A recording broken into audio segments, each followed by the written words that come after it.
Good Tuesday afternoon to you. It's 4 o'clock time for Sports4CLE. Plenty to talk about today. A little later in the show, Chris Fedor, Cavs beat reporter from the Plain Dealer, as well as cleveland.com, will join us.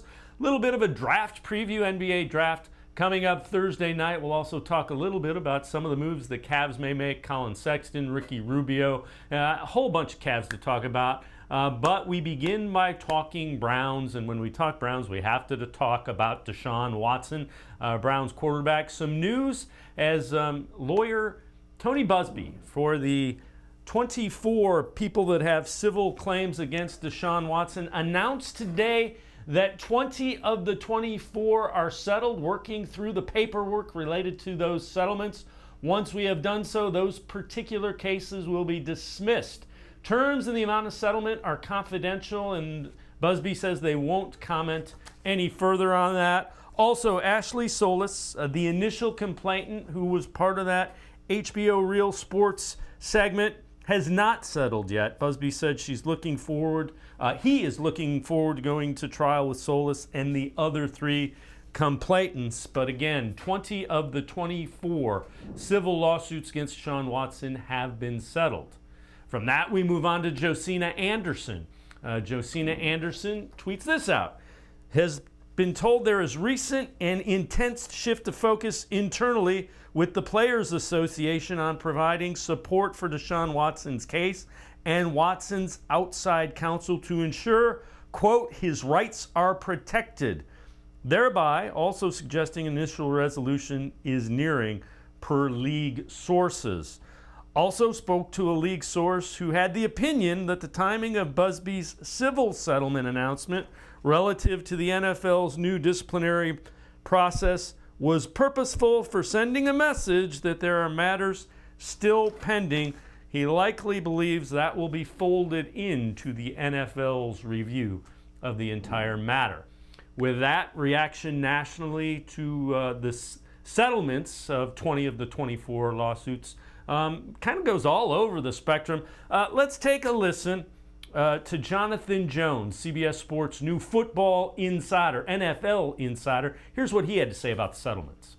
It certainly seems, Jeremy, like the path to a punishment from the NFL becomes much clearer here. And I had been told early last week that a punishment from the NFL of Deshaun Watson could very well happen at the end of the month. But of course, that was couched in a number of caveats like if more comes out, if more cases are filed. And now it certainly seems that things are beginning to wind down. So what we have here, and I reached out to attorney Tony Buzbee earlier this afternoon, had some follow-up questions. He declined to answer those follow-up questions like, am I to assume that that means that 20 cases have been settled? He said that the statement was enough, and so went to the Harris County website where these lawsuits have been filed over the past year plus. And there have been no recent ones filed, so we should still remain at 24. Simple math means that 20 cases have been settled, and that 4 remain active, including the first one, Ashley Solis, who also was on HBO Real Sports, among many other places, telling her story. And so we should be close to a resolution from the NFL as it relates to Deshaun Watson, what that punishment is going to be. I've heard significant. What that means, Jeremy, is unclear, whether that's 8, 10, 12, 17 games. I am not willing to venture into guessing what that would be. You can be sure that the NFL told Deshaun Watson and his camp that they need to get this taken care of so that the league can move on. The league needs to move on and work through this. Colin Cowherd on The Herd had an interesting take and a little twist on what he believes these settlements to mean. I do wonder if the league made a very not so subtle hint to Deshaun Watson and his attorney to get it wrapped up because you got about a week or you're suspended for the season. Well, the other thing to keep in mind is there's no telling if he was to win these cases. What if he loses these cases? So if you're the league or you're anyone around Deshaun Watson, I know Deshaun was pushing forward to say like he didn't want to settle, but you could lose these cases. What happens if you lose? What is your argument against not getting suspended indefinitely if you lose a sexual misconduct case? or 7 or 20 or 24. So if you settle, none of this is coming out now. It's all the settlement is private. The details of those suits are now private, and it's done. So an interesting take as far as what the settlement means in terms of that. The NFL has come out and said the settlements do not have any impact whatsoever on the process that the league has collectively bargained to figure out what the punishment will be. Here is Rich Eisen. Remember, he is basically the face of the NFL Network, owned by the NFL. This is from the Rich Eisen podcast, Rich Eisen show on the Peacock Network. Here's what he believes the settlement means. I don't think just the mere settling is going to have him avoid any subject matter from the league to suspend him. As you know, the league has said that they believe it's going to be significant, and I believe it should be, based on everything that you see here. And I should mention again, no criminal charges have been filed in the case.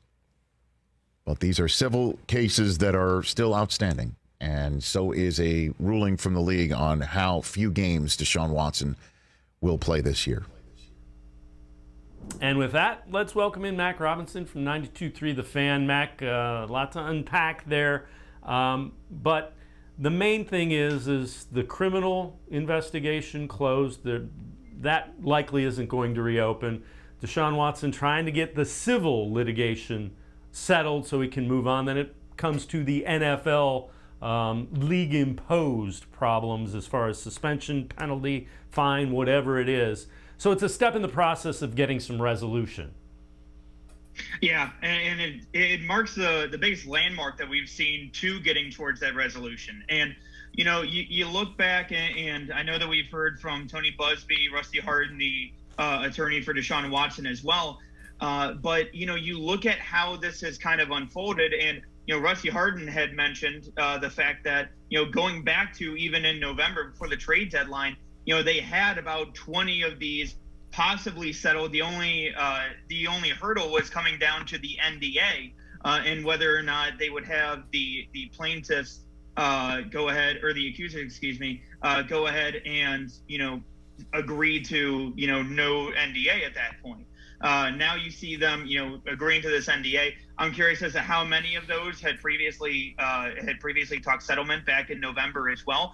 But again, now you're getting to that point now where Deshaun Watson, I think that you're getting towards that resolution from the NFL. Do I think that, you know, it'll impact the NFL's investigation? No, I don't. But at the same time, I do think that this is essentially, you know, getting towards, like you had mentioned with the NFL, where, you know, the NFL is kind of looking at this and saying, all right, let's try to see how much are you able to get taken care of in this, so that we don't have to worry about, you know, something else coming forward or something along those lines. And so, you know, when it comes to the Deshaun Watson, you know, saga at this point, you know, it really has a multitude of different levels to it. And so today, I think, is one of the biggest shifts that we've seen, and especially, you know, with the 4 plaintiffs left at this point. I'm curious to see where that goes and how much the NFL will go ahead and punish Deshaun Watson, given the fact that, like Jonathan Jones had mentioned, you know, something significant could be, you know, as much as half a season, maybe 10 games, or,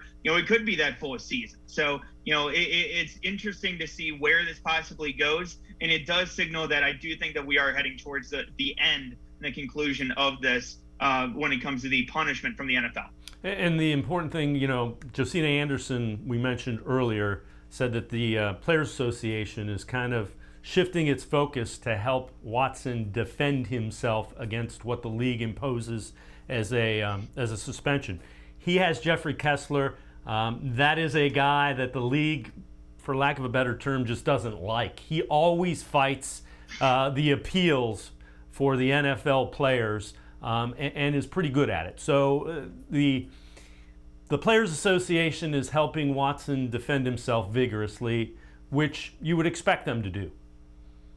Yeah, and honestly, it's just like any other union. That's what you'd be hoping for. You know, again, that is their job at this point. And I know that I've had some people that have asked me, you know, well, why does the union agree to all? No, the union is doing their job out of anything.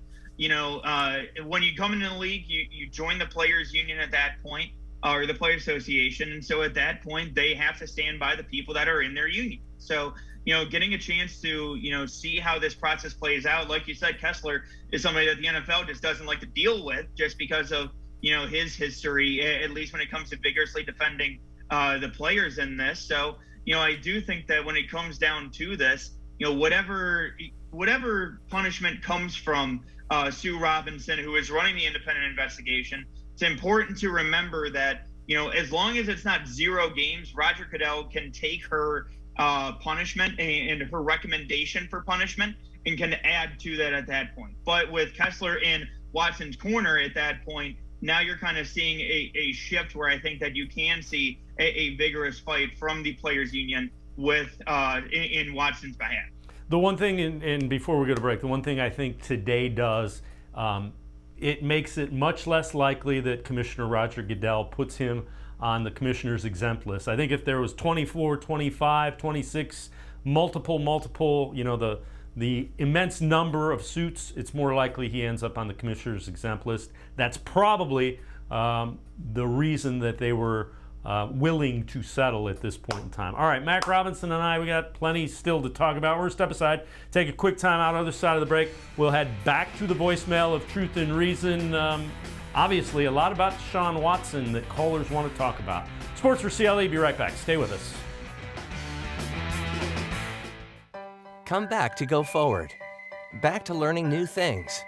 Back to pursuing your dreams. Tri-C has flexible learning options to fit your life. And every year, more than 1,000 local companies provide Tri-C students with real-world learning. The right education can boost your lifetime earning power by hundreds of thousands of dollars. Start now with a college education you can afford. Tri-C, where futures begin. When it comes to selling you a mattress, most retailers are handing you a long line of extra steps that drive up costs and create confusion. At the Original Mattress Factory, we simplify the mattress shopping experience by building mattresses and box springs in our own local factories and selling them direct to you. It's short, sweet, and simply makes sense. So experience more than just a mattress store. Experience an original, the Original Mattress Factory. The Ohio Lottery Partners in Education program recognizes role model students and teachers from across Ohio. Nominations can now be done completely online. To nominate a deserving teacher or student, go to ohiolottery.com. In the About section, find Partners in Education. There you will find links to the nomination forms. Students kindergarten through 12th grade can be academic all-stars. Teachers can be honored as a Teacher of the Month. The Ohio Lottery Partners in Education, where stars shine.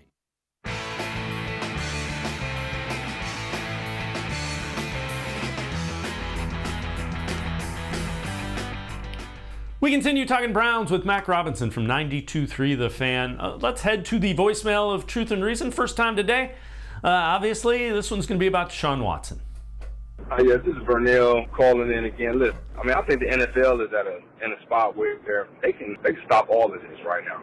The reality of it is they simply should say, hey, the man, at this point, we don't have enough information. We want to continue to let this go on. We don't plan on any suspension until after the civil law. Because the reality of it is right now, if you suspend him now, you're suspending him for his name being associated with something that is egregious. We can't say it's not egregious if what they're saying happened is true. But the reality of it is, it's simply someone saying one thing versus another. And to not get that man his time in the court to be judged, and to then, as the NFL say, well, we're just going to go ahead and suspend you 8 games, and if we're wrong, then you just lost 8 games in your career.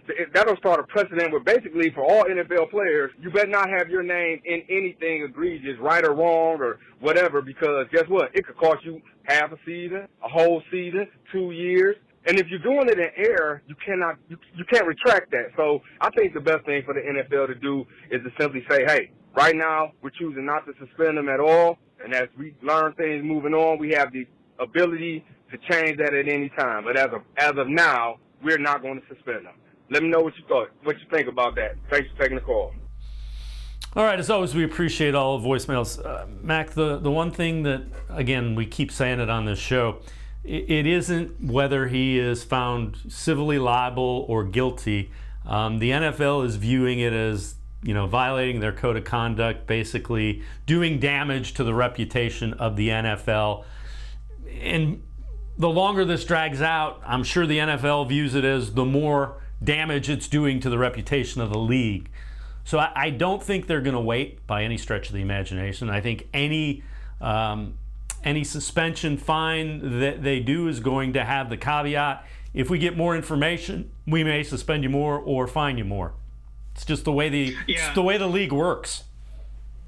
Yeah, and the league has shown it before when it came to Antonio Brown and that whole saga and debacle when it came to AB, suspending him in the past. But when it comes to this Deshaun Watson scenario, at least right now in the situation, I do think that at least as of right now, like you mentioned, Roger Goodell has always made it clear that he's protecting the shield and he is going to protect the league in that sense. If he has to go ahead and suspend him now, like you said, whether it be if he's civilly liable or if he's found not, for lack of a better term, not guilty, if he's found in that sense, I think it goes outside of that, at least right now, because again, the longer that this goes on, the longer that we see the NFL in the headlines for this, rather than talking about mini camps that had opened up last month. Again, this is usually a dead period for the NFL, but at the same time, they still are dealing with this ongoing situation when it comes to the Deshaun Watson situation. So, I do think that as this kind of goes along, I do think that you can see the damage coming to the shield in that sense because of the fact that they're being associated with this. And so I do think that at least when it comes to the NFL, that I do think that they're going to end up giving him some kind of a suspension when it comes to all of that. Yeah, and along those lines, so more from Rich Eisen show that streams on Peacock, talking just about some of the factors that go into the Deshaun Watson situation, not only settling those 20 of 24 lawsuits, but a potential and upcoming suspension. I think the court of public opinion is ruling every single day, banging a gavel. I know I have here on this set. And for him, that means for 20 of the cases, the questions asked of him, he's like, they have been settled. I can't comment on it, as opposed to the word salad that's come out of his mouth and made things far worse for him. And the question is, has he lied to the league? Has he lied to the Browns in any way, shape, or form? And if that's the case, or if he's dissembled or he's avoided the truth, then he will hear about it. But he swore he wasn't going to settle, but there's a settlement. Yeah, and I've heard that from a number of national people, and quite frankly, I get why he settled. You say that until it's a continual dripping. This comes out, then this comes out, then this comes out, and it's been orchestrated by Tony Busby, the lawyer for all 24, and how many ever others there may be. So I completely understand why Deshaun Watson settled, and I think he was probably urged to by the league as well as the Players Association and the Browns. The other thing is, I think the Browns were at least aware. I don't think he was disingenuous to the Browns, because if so, they wouldn't be as firmly behind him and not looking at all to to get out of that monster guaranteed contract they offered. Yeah, and I tend to agree. When it comes to the reason to settle at this point, I think that you're looking at, like we discussed with the NFL suspension. I mean, just getting some kind of finality. If this were to play out the entirety of the court, sessions and everything like that, we're talking 24 individual cases that have to be taken care of individually down in Houston. And that's going to have to happen. That can take I don't know if they'd be able to get it done all next year. So you're talking about 2023 and 2024, where you're trying to get all of these cases situated.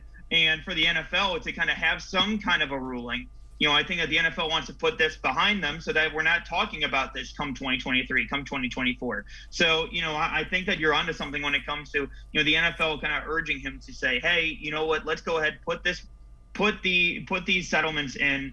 and just move forward, at least when it comes to this, and get to him playing on the field.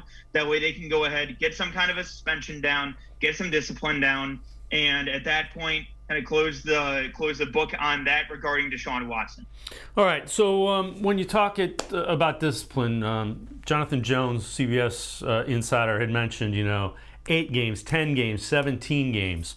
Let me throw this at you. Say it's more than half the season. Say it's 10 games, 12 games. A lot of talk has been made. Do the Browns try to trade for Jimmy Garoppolo? Garoppolo's contract, $26.9 million. I have a different idea that I'm going to throw out there. I think the guy that they go after is Teddy Bridgewater. Bridgewater signed a 1-year deal to be the backup to Tua Tagovailoa in Miami, $6.5 million. I think you trade Baker Mayfield for Teddy Bridgewater. There's some familiarity with Kevin Stefanski. You're going to have to eat some of Baker's contract, but you have that 1-year bridge who at least can do some of the things that you're trying to build the offense around Jacoby Brissett and Deshaun Watson. That's my thought. I don't think Garoppolo fits with what they want to do, and that $26.9 million salary certainly doesn't fit. I think Baker would be intriguing for the Dolphins. They're not sold on Tua. Gives them a younger version of some upside as well. I think it's an interesting thought when it comes to Bridgewater. Like you said, the familiarity with Stefanski. The only thing that I'll slightly kind of disagree with you on Teddy Bridgewater wise is that I understand that they might not necessarily be sold on Tua, but I think that regardless, one way or another this year, you have guys that are locked into multi-year deals in Miami. And so at that point, I think that this is essentially your put up or shut up year when it comes to Tua Tagovailoa, where, look, if you go ahead and, have Tua where if he plays well, hey, great. We might have our guy at quarterback, but, if he doesn't perform well, okay, we have a definitive answer that we can go ahead and have in that sense. And so at that point, you're either looking at, if it's a yes or if it's a no. If it's a no, then you can go ahead and go after other options come free agency next year or via the draft as well. But, I just don't think that they would be I don't think that Baker Mayfield in that type of a system that they're going to be trying to run. I don't necessarily know if they're going to want to go out of their way to add in somebody like Baker, especially when they've been trying to, mend the fences when it comes to Tua over the offseason, given the fact that he went through last season, all of the Deshaun Watson rumors and questions that were going to his former coach, Brian Flores. So I think it's an interesting option, but I don't think that at least when it comes to the Miami Dolphins, I don't think that that's an option that I think they would go after, at least at the moment. Fair enough. Mac Robinson from 92.3 The Fan and I are going to step aside, take a quick timeout. Other side of the break, we will rank the 10 best breakout candidates for young guys in the NFL next season. Sports4CLE, be right back. Stay with us. When it comes to selling you a mattress, most retailers are handing you a long line of extra steps that drive up costs and create confusion. At the Original Mattress Factory, we simplify the mattress shopping experience by building mattresses and box springs in our own local factories and selling them direct to you. It's short, sweet, and simply makes sense. So experience more than just the mattress store. Experience an original, the Original Mattress Factory.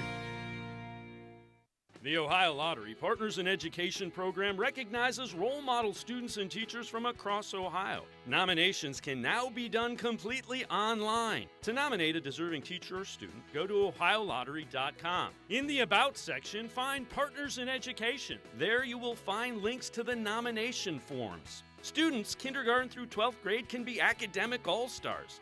Teachers can be honored as a Teacher of the Month. The Ohio Lottery Partners in Education, where stars shine.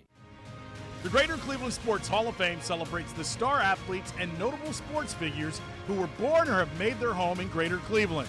It tells the story of discipline, commitment, perseverance, sportsmanship, and excellence in achievement. It encourages and inspires those who believe in sport and its direct impact on the well-being of our community. Go to clevelandsportshall.com or follow us on Twitter at GCLE Sports HOF for more details.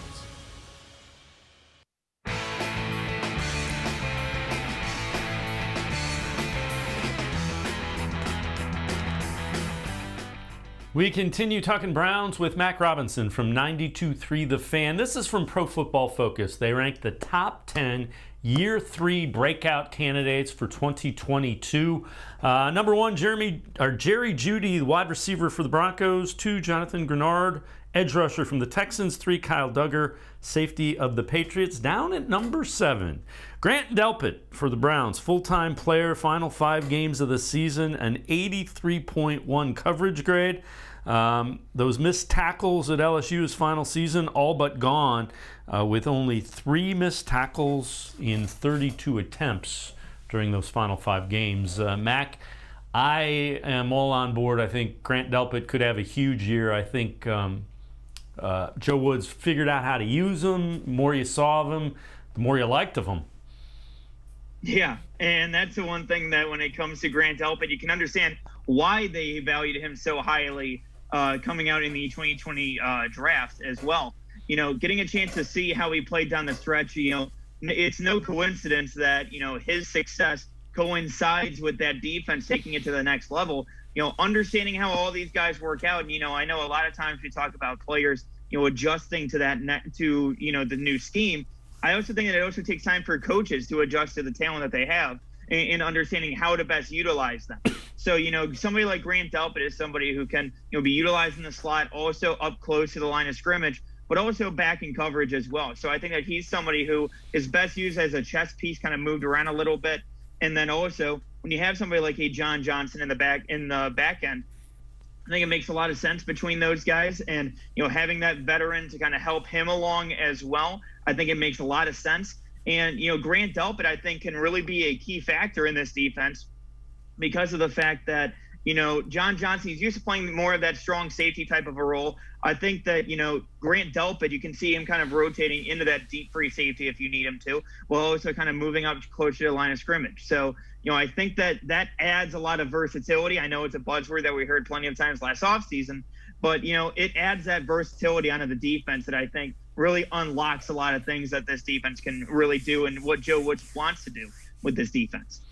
All right, so in 2022, this is from Dog Pound Daily, the 5 best trade chips that the Browns have on their roster.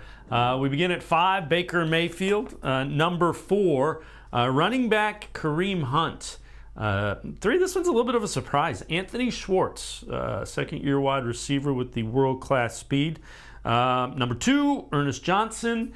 And number 1, Greedy Williams. And when you look at that, I think the Greedy Williams one, Mac, kind of reflects the fact that they drafted Martin Emerson.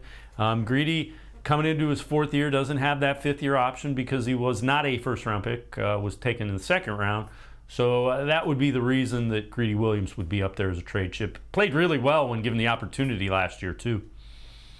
Yeah, and, you know, he's somebody who, you know, played up to, you know, he was in that top 32 of cornerbacks when it comes to coverage grades from Pro Football Focus. So he played very well down the stretch last year, and especially, you know, surprised me coming back from that nerve injury in 2020. So played very well last year. And, you know, the other aspect that I kind of look at when it comes to this list is the fact that, you know, you're looking at future needs when it comes to, you know, Greedy Williams. I know you mentioned Martin Emerson, but the other side of this as well is that, you know, I also think that you could look at somebody like a Blake Hance possibly as a trade chip in this as well. I understand that, you know, Browns fans might not necessarily understand why I would put him in that, you know, over somebody like an Anthony Schwartz. Anthony Schwartz, I think that they're going to kind of wait and see what they have in him at this point, given the fact that they, you know, had that high investment in the 3rd round.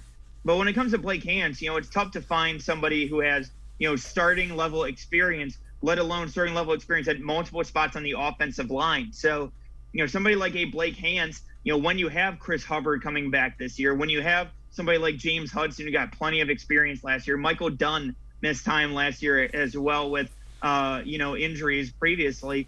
So, you know, at that point, you wonder where does Blake Hance kind of fit in that sense. And if they're able to get something back in training camp, I also wouldn't rule out Andrew Berry taking a deal in that sense. That way they can go ahead and utilize some of the other talent that they have along that offensive line that they've really been able to kind of churn and develop under Bill Callahan, the Browns offensive line coach. Mac Robinson from 92.3 The Fan and I are going to step aside, take one more time out. Other side of the break, we will head back to the voicemail of Truth and Reason. Another caller wants to talk a little bit about Deshaun Watson. Sports4CLE. Be right back. Stay with us.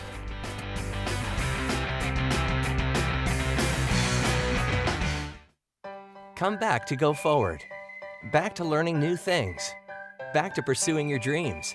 Tri-C has flexible learning options to fit your life. And every year, more than 1,000 local companies provide Tri-C students with real-world learning. The right education can boost your lifetime earning power by hundreds of thousands of dollars. Start now with a college education you can afford.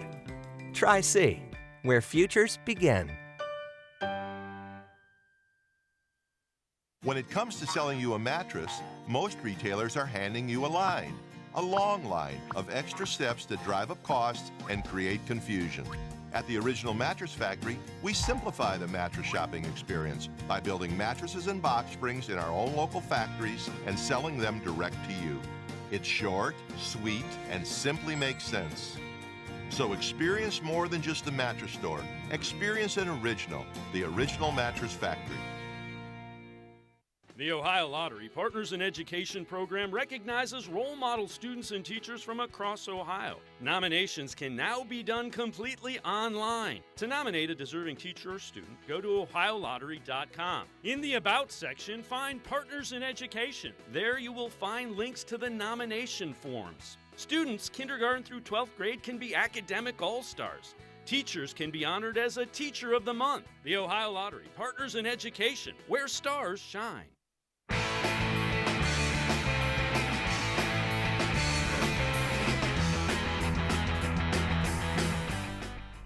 We continue talking Browns with Mac Robinson from 92.3 The Fan. We're going to head back to the voicemail of Truth and Reason. Another thought about Deshaun Watson. Hey, everybody. Just wanted to comment on Deshaun Watson's situation real quick. A lot of the media out there have compared his alleged mistreatment of women to that of Trevor Bauer's case, where he forcibly may have raped women. Seems like that in and of itself is a huge difference.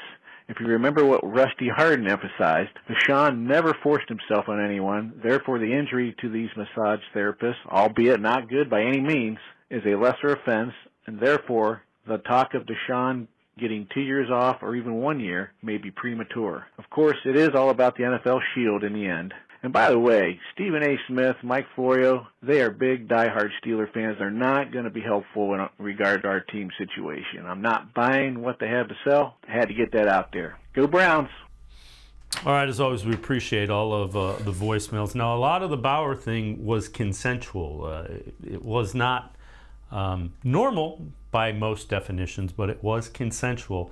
The reason people are comparing the Bauer suspension to the Deshaun Watson suspension is because Bauer got 2 full years, and it was with sexual assault, sexual misconduct, however you want to term it, legally. So, Mac, that was the reason that you bring the Bauer situation in, is if the Major League Baseball is giving a player 2 years for sexual misconduct, however you want to phrase it, the NFL is going to be judged by that. It's just the way it is in the court of public opinion. Yeah, and that's the one thing to kind of keep in mind with all of this, is that it's the court of public opinion. And at the end of the day, you know, we've seen in the past where Roger Goodell has really kind of taken the stance and really gone and maybe taken a stronger approach, depending on how the court of public opinion is kind of weighing on this. So, you know, at the end of the day, the NFL kind of keeps the PR machine kind of churning. And so at that point, you know, if you don't think that they're at least considering that in their thought process, you know, at least when it comes to Roger Goodell, you know, I think that can even be separate from the investigation. Again, when it comes to, you know, the ruling from Stu Robinson, the only time that Roger Goodell cannot do anything about that ruling is when it is 0 games period. So at that point, you know, we're talking about Roger Goodell could, you know, see something and try to raise it up 4 games. If it's 8 games, he might raise it up to 12, or, you know, if it's 6 games, he might raise it up to 10, or hell, he might even raise it up to a year. I don't know. Again, Roger Goodell is going to Roger Goodell in terms of all of this. But, you know, you have to at least consider that, again, in that sense, from the court of public opinion, like you mentioned. because the NFL doesn't want to look like it's quote unquote weaker in terms of, its stances on these types of issues. So at that point, again, that's something to at least factor in to the decision. But I don't think that it's going to be one where, they went 2 years, so we have to go 2 years as well. It's just, I think that it's something that will be considered, but I don't think that it will be the end all be all in all of it, even if it's two different types of very wrongful acts based on the accusations. Yeah, again, it will factor into it without question. All right, Ian Rappaport, NFL Insider, NFL Network, was on the Pat McAfee show, talked about what the settlement means. The fact that, they reached a settlement means in some ways it is, okay for the victims. I think for Deshaun Watson and his side, this made sense to move on. Now, he has been, you're right, steadfast in proclaiming his innocence. I know he has been very consistent throughout, but, at least this basically will end one chapter of this, right? I mean, assuming the other four get settled at some point soon, this will stop this right here. And then after the, discipline is served, then there will be no more, I don't like to say loose ends, but I don't know another way to describe it. No more, outstanding situations to monitor. This will simply end. And again, Mac, that's the point Ian Rappaport is making. This is the first step towards finding a resolution so that it just doesn't keep snowballing. Yeah, and this is the first major step that we've seen towards that final resolution. We've obviously seen things snowballing, like you mentioned, but now I think that you're starting to see with these settlements coming in, you still have the 4 outstanding cases. We'll see if those get settled as well. But again, at this point, I do think that, when it comes to this is the first kind of landmark that we've kind of crossed at this point, in regards to all of these cases. So, it's something where, like Ian had mentioned, it was in Deshaun's best interest at this point to kind of, turn the page. And, once the NFL, suspension and disciplinary discipline comes down from the NFL, I think that you can start to see them kind of moving towards, putting this in the, I hate saying putting it in the rearview mirror, like I'm dismissing it, but again, for lack of a better term, kind of, start to close the chapter on this next one as well.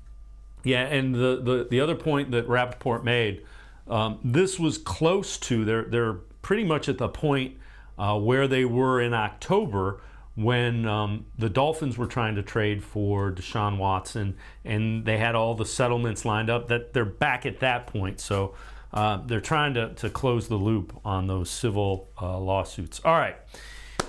This is from the Bleacher Report, and it is one player from each and every team that could really disappoint in 2022. And for the Browns, they go with defensive tackle Jordan Elliott. Now, the flip side of it is he could really make them happy, too. It's here's what they say about Elliott, though. Through 2 seasons, Elliott has recorded only 41 tackles, 16 solo, pass breakup through 32 outings, 4 starts. Without much production at the pro level, he may have to share a large portion of the snaps, even as a starter, with Perrion Winfrey. There's an opportunity there, Mac. I mean, you could say he could disappoint. The flip side of it is he may step up and be what they thought he would be when they drafted him in the 3rd round. Hasn't had a lot of opportunities to this point. Yeah, and the one thing I'll kind of disagree with them in that article is the fact that him kind of battling with Perrion Winfrey for those snaps at defensive tackle, mainly because I think that you're looking at 2 different positions when it comes to that. Obviously, you have your 3 technique where you have that pass rusher that's kind of playing in between in the off shoulder of the guard, but then you also have that nose tackle that's kind of playing more towards the middle of the defense. I think that you're going to see Jordan Elliott playing more of that type of a role, where you're playing him more inside versus playing him in that 3 technique spot. I think that the 3 technique spot, that's where you're going to be seeing Perrion Winfrey battle it out with the new signee Taven Bryan from the Jacksonville Jaguars this offseason. I think Elliott should have more of a clear role in that nose tackle spot. But, to your point, I tend to agree. I think that he's somebody who can either make this all work and, he can be somebody who, helps kind of shift everybody and kind of sets everything into place. But at the same time, if he doesn't work, then that interior defensive tackle spot it really does concern me when it comes to that interior defensive line. No, the Browns don't necessarily value it super highly, but at the same time, at least somebody like Jordan Elliott, if he's able to make it work, all of a sudden then, you're worrying a little less about the run gaps going up against, the opposing teams. And, you can go ahead and clear some lanes out for somebody like an Anthony Walker or a Jeremiah Owusu-Koramoah. So at that point, the defensive tackle spot, I think, is very important. And Jordan Elliott, I think, is going to be a massive part of the team's success on the interior of that defensive line. Mac Robinson from 92.3 The Fan, as always. Thanks so much for the time and the insight. Appreciate it, Mac. Thanks. Of course, Dave. Always love hopping on with you guys. All right, Mac Robinson, 92.3 The Fan. We're going to step aside and change focus a little bit. NBA draft coming up Thursday. Chris Fedor, Cavs beat reporter for the Plain Dealer and cleveland.com, will join us talking Cavs basketball. Stay with us. Come back to Go Forward. Back to learning new things. Back to pursuing your dreams. Tri-C has flexible learning options to fit your life. And every year, more than 1,000 local companies provide Tri-C students with real-world learning. The right education can boost your lifetime earning power by hundreds of thousands of dollars. Start now with a college education you can afford. Tri-C, where futures begin. The Ohio Lottery Partners in Education program recognizes role model students and teachers from across Ohio. Nominations can now be done completely online. To nominate a deserving teacher or student, go to ohiolottery.com. In the About section, find Partners in Education. There you will find links to the nomination forms. Students, kindergarten through 12th grade, can be academic all-stars. Teachers can be honored as a Teacher of the Month. The Ohio Lottery Partners in Education, where stars shine. I am powerful beyond my wildest imagination. I will define my future. I will keep challenging myself to improve. Because I am a future leader of this great nation. I will be responsible for raising a beautiful family. And educating not only my generation, but many more to come. I will make a difference in my community. And I will stand up for what I believe in. I will not settle for simply chasing my dreams. I will achieve them. Because I was given a chance. An opportunity.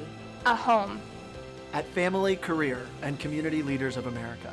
The ultimate leadership experience. FCCLA has been one of the greatest experiences of my life.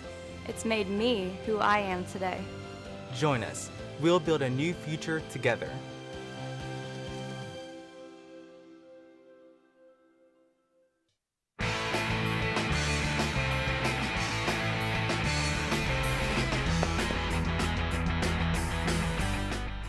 Time to shift our attention to the Cleveland Cavaliers. They'll have the 14th pick in the first round of the NBA draft coming up Thursday night. Let's welcome in Chris Fedor, Cavs beat reporter for the Plain Dealer, as well as cleveland.com. Chris, appreciate the time. We'll get to pick number 14. When you look at this Cavs roster, what do you see? Where are they at as a franchise and as a roster? Dave, they're getting closer. There's no doubt about that. But I think there are a couple of areas where they fall short of some of the better teams in the Eastern Conference. You know, it's one thing to get to the play-in tournament and lose both games to Atlanta and Brooklyn. But if you want to be a playoff team, get one of those 6 seeds in the Eastern Conference, then I think the Cavs are going to have to improve their shooting. They were either middle of the pack in 3-pointers or they were in the bottom third, depending on the stat that you were looking at. They have to get more playmaking around Darius Garland because towards the end of the season, Dave, everything was falling on his shoulders. He had to create for himself. He had to create for others. There was just too much shot creation that was falling on the shoulders of Darius. Look at the NBA Finals. Look at Boston. Look at Golden State. How many different guys on both those rosters were able to go out and create something? It wasn't just one, right? The Cavs had one down the stretch, and it was only Darius. And the other place where they fall short, they need a two-way wing. This is a wings league. This isn't about centers. This isn't about point guards. This is about wings. Jason Tatum, Jaylen Brown, Andrew Wiggins, who was the second best player for the Warriors during their playoff run. So if the Cavs can clean up those particular areas, if they can improve those particular areas, then I think we can start talking about them having a playoff ceiling, maybe even like a championship ceiling. But until they do that, then I think we have to be honest about where they are, and they're more a play-in tournament team that is trying to take those next steps. That's fair enough. The young roster, you would expect the guys, Evan Mobley, man, the more he's one of those guys that's like, man, can't wait to see what he does when he comes back. Would you expect some improvement just to be internal because they're young guys that haven't been in the league very long? Yeah, there's no doubt about that, Dave, and I think there can be internal improvement. But there are holes on this roster that need filled. There have been holes on this roster for the last couple of years that need filled. So yeah, I do expect Isaac Okoro to be better in year 3 than he was in year 2. I certainly expect Evan Mobley to continue to get better. It won't be long, in my opinion, until we're having a conversation about Mobley as one of the best players in the entire NBA. I think he's that good. I think his upside is that high. Darius, I think, is going to get better. If Collin Sexton is retained in restricted free agency, that's a quote-unquote addition from last year because he only played 11 games before suffering that meniscus tear. I think the version of Karis LeVert that the Cavs are going to get this coming season is going to be better because he's going to be more comfortable in his role. He's going to be more comfortable around his teammates. And JB Bickerstaff is going to have a better idea of how to use him. Lauri Markkanen in year 2 with the Cavs, I think that's going to help as well. So yes, there is definitely a spot for internal improvement, but the roster holes certainly need filled as well, especially if we're talking about the Cavs being a playoff team. All right, so 14 is where they will pick. When you look at that spot, is there anybody there that can help address, what is needed desperately? Is there anybody likely to be there? I mean, nobody knows who's going to be there, but is there anybody that is likely to be there that might be a piece that could fill one of those holes? Yeah, I think there are a couple of names that really stand out. If you're talking about playmaking, shooting, two-way wings, I don't think there is one, Dave, that checks all of those boxes, right? But I think there are certain guys that could be there at number 14 that bring a skill set that the Cavs lack and a skill set that the Cavs need. We can start with Agbaji from Kansas, the most outstanding player of the Final Four. He's more ready now. He's a plug-and-play 3-and-D type. He's 22 years old, further along on the developmental curve. He might be the best shooter in the Cavs range where they're drafting at number 14. He also has enough size and strength and athleticism to be a better defender than maybe what he showed at times throughout his college career. So I think he fits the profile of a two-way wing shooter. Ousmane Dieng is a name that you're going to hear a lot, I think, in the next couple of days. There are people around the NBA that believe there's no way Dieng gets past the Cavs at 14, if he's even available at 14 for the Cavs. He's 6'10". He's got a guard skill set in a wing's body. He's raw. He's developmental. He played overseas in Australia. So there's a lot of questioning going on about how his game is going to translate to the NBA and how far away he actually is. But it's an alluring skill set, and the Cavs like different. So he's somebody that fits. Tari Eason, who started his career at Cincinnati, transferred to LSU, one of the best defenders in the SEC, blocks, steals, can guard multiple positions, brings that versatility on the defensive end. And if his offense comes, it's a big if his offense comes, then you're talking about somebody that's 6'8" with a 7'2" wingspan that may be able to play the 3 or the 4 for the Cavs. Jalen Williams from Santa Clara. He was a guard in his early playing career when he was in high school, and he hit a late growth spurt. So he's got guard skills in a wing's body as well. 39% three-point shooter. That's another name that you want to look out for. And I think Ohio State's Malachi Branham is certainly in the conversation at number 14 as well. Then, if any of the guys that are projected to be off the board, Johnny Davis of Wisconsin, Jeremy Sohan of Baylor, if any of those guys slide to 14, I think the Cavs would absolutely consider them as well. All right, some names to listen out for Thursday night. Cavs will select 14th in the first round. Chris Fedor and I are going to step aside, take a quick time out. Other side of the break, we'll continue talking Cavs. Chris mentioned Collin Sexton. We'll get his thoughts on him, as well as any possible trades the Cavs might be looking at or tempted to make. Sports for CLE will be right back. Stay with us. When it comes to selling you a mattress, most retailers are handing you a line a long line of extra steps that drive up costs and create confusion. At the Original Mattress Factory, we simplify the mattress shopping experience by building mattresses and box springs in our own local factories and selling them direct to you. It's short, sweet, and simply makes sense. So experience more than just a mattress store. Experience an original, the Original Mattress Factory. The Ohio Lottery Partners in Education program recognizes role model students and teachers from across Ohio. Nominations can now be done completely online. To nominate a deserving teacher or student, go to OhioLottery.com. In the About section, find Partners in Education. There you will find links to the nomination forms. Students, kindergarten through 12th grade, can be academic all-stars. Teachers can be honored as a Teacher of the Month. The Ohio Lottery Partners in Education, where stars shine. The Greater Cleveland Sports Hall of Fame celebrates the star athletes and notable sports figures who were born or have made their home in Greater Cleveland. It tells the story of discipline, commitment, perseverance, sportsmanship, and excellence in achievement. It encourages and inspires those who believe in sport and its direct impact on the well-being of our community. Go to clevelandsportshall.com or follow us on Twitter at GCLE Sports HOF for more details.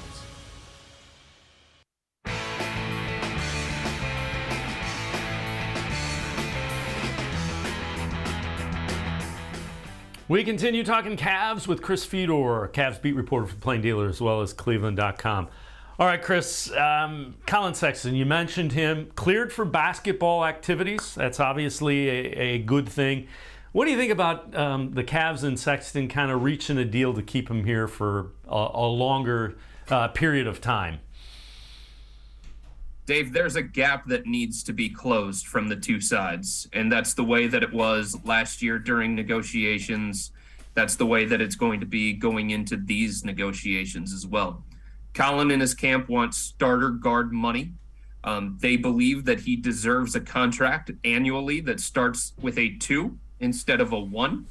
And the Cavs, I believe at this point in time, are setting their sights a little bit lower.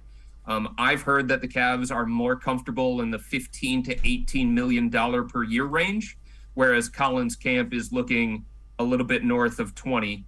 18 to 22 is the range that I've heard, but I've been told more recently that it's a little bit higher than that 18.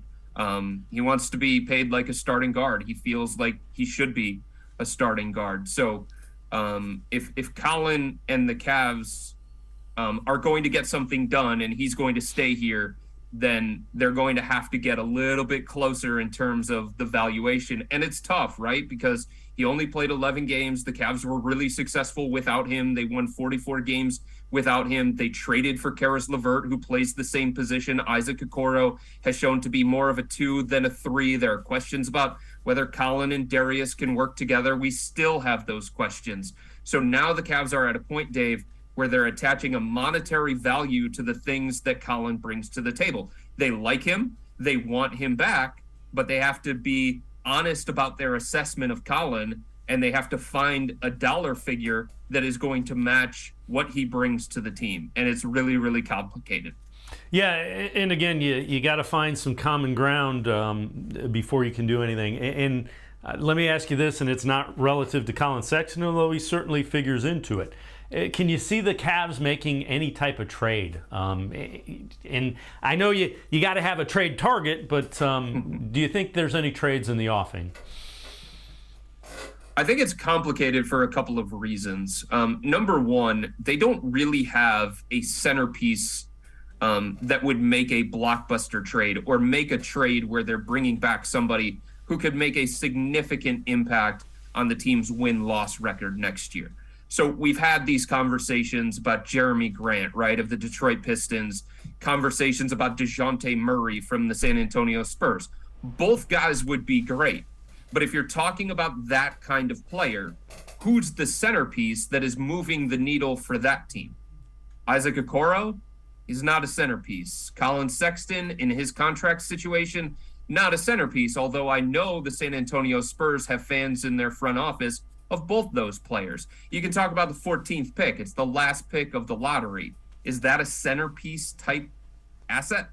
It's really not. So that makes it difficult, I think, for the Cavs. And the other thing to consider here, Dave, is that, I don't want to get into too much salary cap nerdy stuff, but if we're talking about any move that the Cavs are going to make, there is a domino effect of how that's going to impact negotiations with Collin Sexton, how that's going to impact whether they can use the full mid-level exception in free agency as well. And this is the number to know. There's about a $21 million buffer that the Cavs have that they're working with for Collin Sexton negotiations before they get into the luxury tax, and they want to stay out of the luxury tax. So if Collin wants $22, $23, $24 million, that's going to make the Cavs a little bit queasy because of their salary cap situation. If the Cavs want to trade for somebody like Jeremy Grant, then they're going to have to pay him big money too. So I think if we're talking trades, the most likely trade outcome for the Cavs, and I don't know the percentage on this, but the most likely one is moving back from 14 a little bit further down. I don't know if it's like between 18 and 25. Some of the guys that they like at 14 could probably be had a little bit beyond that, especially if somebody like Ousmane Dieng is off the board at 14. I could see the Cavs wanting to move back. All right, a name that was bantied about all of last year, really, Ricky Rubio. Is it likely? Is it possible? Are they still thinking, well, let's bring Ricky Rubio back? He did make an impact when he was here, without question. So there are multiple people inside the organization that are basically counting him on this roster. I'm not ready to go that far because I think there's some trickiness attached to it, but there is mutual interest in Ricky Rubio coming back for the Cavs. I reported that months ago, and nothing has changed on that front. It's tricky because the earliest he can be ready coming off a torn ACL is November, December. So the Cavs would have to find a reliable third point guard that can fill in as the backup for the first couple of months, and then that guy be okay with being out of the rotation once Ricky Rubio is healthy and ready to go. But given their needs, given the relationship with Ricky and members of this organization, including Jose Calderon, who's in the front office, who is one of Ricky's best friends, and given how he played while he was here, the Cavs want him back. And the sense that I get is Ricky would welcome a return as well. Who are some other veteran names? You mentioned, mid-level exemption for free agents. Who are some guys that you think are on the radar of the Cavs in those terms? So if the Cavs don't go the Ricky route, which I think is the route that's probably most likely for them, I'm told that they have interest in Tyus Jones from the Memphis Grizzlies to be the backup to Darius Garland. I'm told they also have interest in DeLon Wright from the Atlanta Hawks, Goran Dragic, and Raul Neto from the Washington Wizards. That's if we're talking about backup point guards to not be Ricky Rubio. If we're talking about two-way wings, the wing market, Dave, is really, really thin. The best wings available this offseason are TJ Warren, Joe Ingles, and Kyle Anderson. Joe Ingles tore his ACL, so he's still recovering from that, and he's not going to be ready at the start of the season. TJ Warren hasn't played for 2 years because he's got foot issues. And Kyle Anderson, okay, he's fine, but he's like the 7th or 8th guy in your rotation. So if the Cavs want to significantly upgrade the wing spot, I think it has to either be in the draft with the 14th pick or try and make some kind of trade where they can bring in Bogdanovich from Utah, Bogdanovich from Atlanta, Harrison Barnes from the Sacramento Kings is somebody that they're interested in that I've heard. I don't think they have the assets to get Jeremy Grant, but he would fit that profile. Gordon Hayward is another name that I think would make some sense for the Cavs if they're comfortable with his injuries. Like those kinds of players, if they want upgrades at that spot, they would have to trade for them because, like I said, the wing market in free agency is not moving the needle whatsoever. Yeah, everybody needs wings, it seems like. You mentioned... they're the hardest things to find in the NBA, Dave. If teams have them, they're not making them available, or they're asking for a king's ransom for them. Chris Fedor, Cavs beat reporter for the Plain Dealer, as well as cleveland.com. Chris, as always, thanks so much for the time and the insight. I appreciate it, man. You got it, Dave. Anytime, man. All right, Chris Fedor, make sure you read them. Pages of the Plain Dealer as well as cleveland.com for the latest Cavs news. That's going to do it for this edition of Sports for CLE. We will see you back here tomorrow at 4 o'clock. Have a great night, everybody.